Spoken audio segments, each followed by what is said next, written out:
What is up, everyone? Welcome back to another episode of the Babbles Nonsense podcast. I'm flying solo again today. If you just came from Lauren's podcast, we did mention a swap, but that did not happen, and I'll explain a little bit more later, so stay tuned.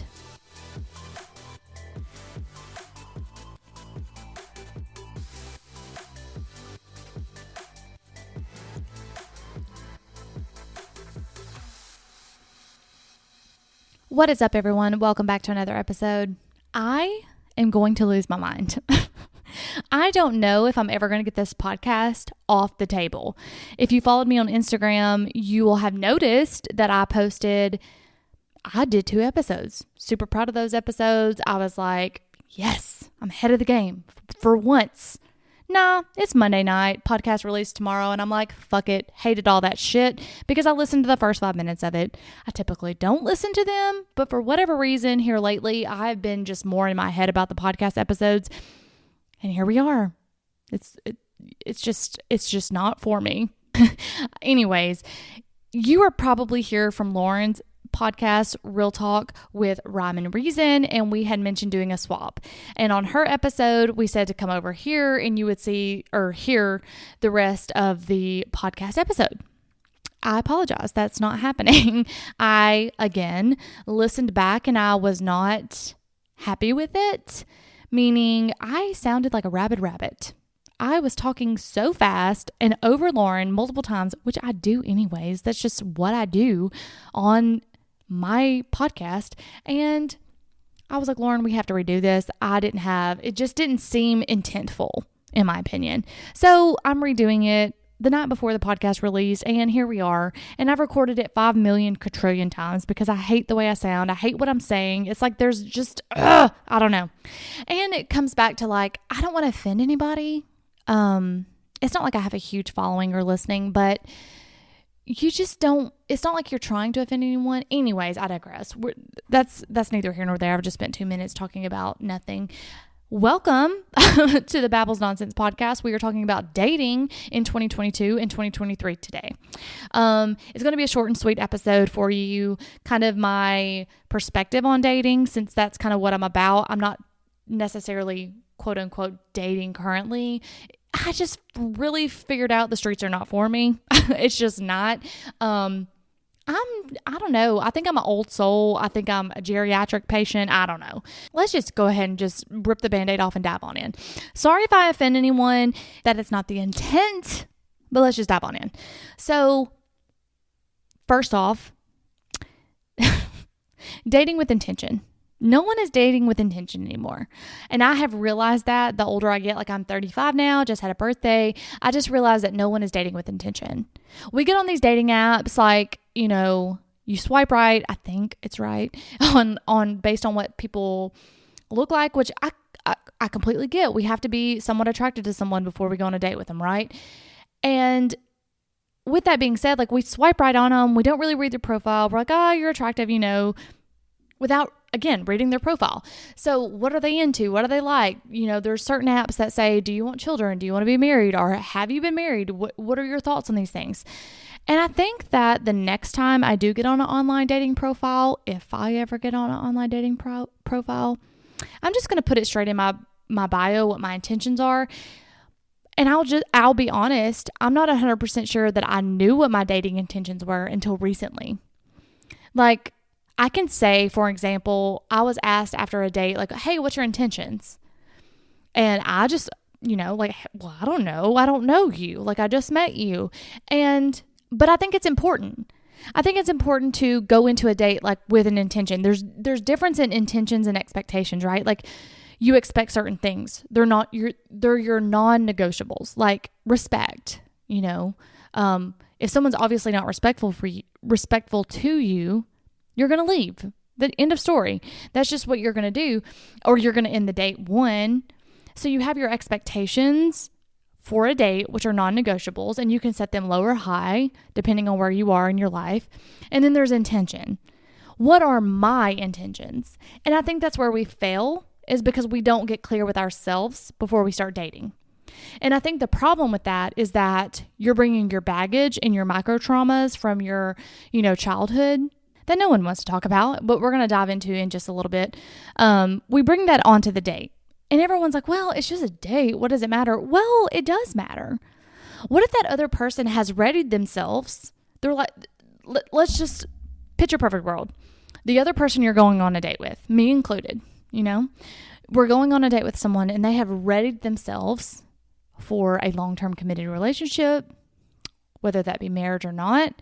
They've readied themselves for that. They've done all the appropriate steps. They have searched within themselves. They've figured out what they want. They figured out what they don't want, whether that be going through therapy or not, but they took those appropriate steps. And then you or me, as that person going on the date, we haven't done that work. So we go on this date blindly, not knowing what we want, whether we want a relationship, whether we want a friendship, or whether we want to hook up. And we go on this date with this person who has readied themselves. That is harmful to them because maybe they really, spark an attraction to you or I, and we're not ready.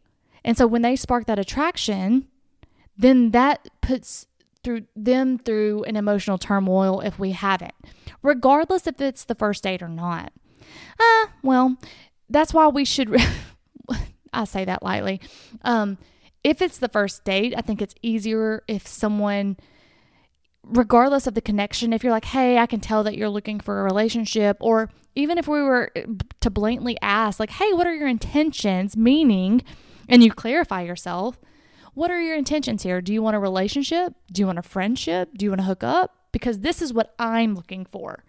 And I think when those things are said out loud on the date, that's where it becomes clear, because if someone who has readied themselves for a long-term committed relationship and then they're going on a date with someone who's like, I don't really want that in my life. I've been through that. I think that sets a conversation up, right? Like, okay, well, then we don't need to continue this. And then there's no harm, no foul, no feelings are involved. It's the first date. And I think that's where we all take a misstep, because we just think it's a date, right? Like no harm, no foul. It's free dinner. It's great conversation. It's a human connection, because as humans, we crave that connection. So why not? And I just think that we should all just start dating more with intention and ready yourself for what you want. Or even if you haven't readied yourself, just be honest on the date. Just say, hey, I'm here, just got out of divorce, not looking for a long-term committed relationship. I'm just looking for a great conversation, for a friend. Just be honest. But the reason why we don't is because, in my opinion, men won't do that with women because it may decrease the hookup chance. Because if a man was honest with a woman and said, hey, I'm not looking for anything. I just want a conversation. I just, maybe if we happen to hook up, we hook up, then that decreases that chance. And I could be wrong. And same for women. Women are out here wanting to hook up too. I'm not putting that past anyone. But anyways, that's where I think that the dating game for me anyways is where I don't enter it. I don't know if I know what my intentions are. I've been going to therapy. I'm trying to work on it. We'll figure it out. The next thing that I want to talk about is once you are in the dating game, like let's say you date someone, you like them, then the game starts. And what the game I mean is the game, the chase, cat and mouse, chasing and pursuing. I get it in the beginning. It's fun. It's exciting. But after about 1-2 months, I don't need to be doing that no more. I don't need to be worried about like, can I double text you, triple text you right away? Like, trust me, I get it in the beginning. It gives that allure, and it gives that, I don't know what it's like, hunter instinct, I guess, where you're bringing that out. I just don't need it to continue for a long amount of time. I'm not, I wouldn't say not a busy person. Like I am busy when I'm busy, but if I have time, I'm going to message you back. If I'm sitting there at my computer desk searching through charts and a text pops up, yes, technically I am busy. I'm working. I'm searching through charts. I could look at your name and just put it back down. But if I'm interested in you, I'm going to pick it up and I'm going to message right back. That's just something I do with friends, family, anybody. Everyone knows if I don't respond back pretty quickly, then I might be dead. You might need to check on me. But I'm just, again, that's why I hate dating. It's not for me. I don't like the game. I don't like the chase. I get it at the beginning, but somewhere it's got to stop. Like, when does the game stop? And anyways, going into the micro traumas, what I spoke about earlier, we all have them based on our parental relationship. So like, what kind of parental relationship did you have? You can look back. Was it very loving and affectionate? Because if so, you may have a healthy response. You may give love and affection, or you may accept love and affection well. Was it abusive, whether that be physically, emotionally, or sexually? If it was physical, obviously that's going to play a part going into the dating world. If it's emotional or sexual, emotional abuse, where someone tells you you're ugly, you're fat, you don't amount to anything, you're going to take those insecurities into the dating world, and you're going to seek out people to validate those insecurities. Like, please tell me I'm pretty. Please tell me I'm good enough. And you're going to go on into dates and onto dates thinking, if I get this person, it's going to validate my insecurity, and it never does. Let's just be honest. If it's a sexual abuse, you may have issues with true sexual desires and so forth. And let's see, what else? What other kind of parental? If they, or I don't know, there's a lot of parental, like, look it up, Google it. I did. I can't think of it right now off the top of my head, but there's also the aspect that men were told or taught not to be emotional creatures. Like, don't cry, don't show your emotions, don't speak about what you're feeling. And that did a lot of disservice, especially into a lot of relationships, because if you can't cry and you can't express your emotion, that is the point of a relationship, is to express your emotion onto the other person so that you can ebb and flow. So that's when someone's weak, someone can be strong, vice versa. If you're feeling a certain way, how is somebody supposed to know if you don't voice that? And I know I'm talking about relationships right now, but we're talking about dating. But anyways, it can go either way in a dating situation or not. Like, express what you want and how you're feeling. Otherwise, the other person won't know. And it creates a lot of turmoil, fights, and resentment for no reason. So dig deep into how you were raised in micro traumas and look that up. I really highly recommend it. But on to the next topic. So going into dating with a mask on, we all do it. You all want to be, this perfect representation of yourself. You dress your best, you look your best, you put makeup on whether you wear makeup or not, you brush your hair whether you brush your hair or not. We just go into this relationship dating with a mask on. Like, on your first date, that's the impression you want to give. And then slowly over time, if you continue to date this person, end up in a relationship with this person, it does fade. Maybe that person who wore the makeup and brushed their hair and looked very presentable on your first, second, third, fourth, fifth date, all of a sudden now comes out in baggy sweats, hair in a bun, never wears makeup, never showers. Am I talking about myself? Who could be too sure? But there's this mask of perfection that we bring on a first date. Not 100%, like they say, first impressions are everything. And 100% continue to do that. But I think that's where people who have been married a long time, and I have talked to them, whether they be my patient in the ER or whatever, the question is like, what makes your marriage successful? And every single time I'm told, date your spouse, date the person you're dating, always show up as your best version of yourself. Guys, we will never be the perfect version of ourselves. But if you strive to be the perfect version of yourself for you and not for anyone else, because that is your intention for you, it will be a long-standing thing if that's what your intentions are. I digress. I'm just saying we have to show up for ourselves. We have to be 100% perfect for us, for no one else. And that perfection can change over time. Your intentions can change over time. Your expectations can change over time.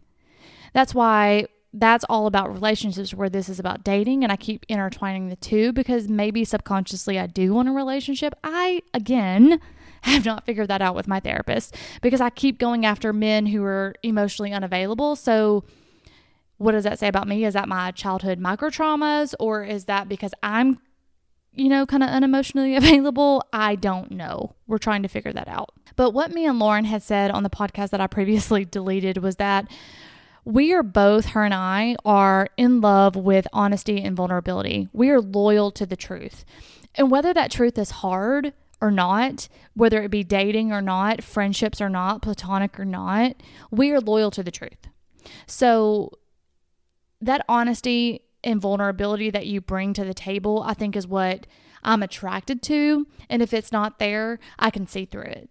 And if that's what you bring in your mask or your persona to the date, and that's what I'm like attracted to, and then by date 7, it's not there, I have the right to change. I'm not attracted to this. We all do. We all have the right to change what we are attracted to and not. Now, if you're 15 years in a marriage, don't highly suggest that. Get a therapist, talk to your spouse. I'm not here to give relation or marriage advice. I'm just saying, without joking and, joking aside, just be honest, be vulnerable, be your true, authentic self, show up for you, show up for them. And I just think it will be a beautiful thing. I don't think that there's a wrong or right way to do anything. I just think that, again, going back to the first thing I was talking about, dating with intention. If we just all date with intention and know clearly what we want, just say that out loud and date the same like-minded people that want the same thing as you, you're not going to run into these issues. Period. Point blank. End of story. But anywho, that is all I have for today. That is what was on my mind, what I've been thinking about, what me and Lauren kind of talked about. Again, we dived into Ace Metaphor. If you have not followed him on Instagram or looked up his reels or TikToks, definitely highly recommend. We'll dive into that a little bit more because they are hilarious, and just to get people's different perspectives is the way to go on that. We will re-record that episode. I promise it will come up. But until next time, guys, thanks for sticking with me on this rambling episode. It was like the 50th time I recorded it. And if I listen back to it, you're not going to get an episode, so I'm not going to do that. Anywho, bye.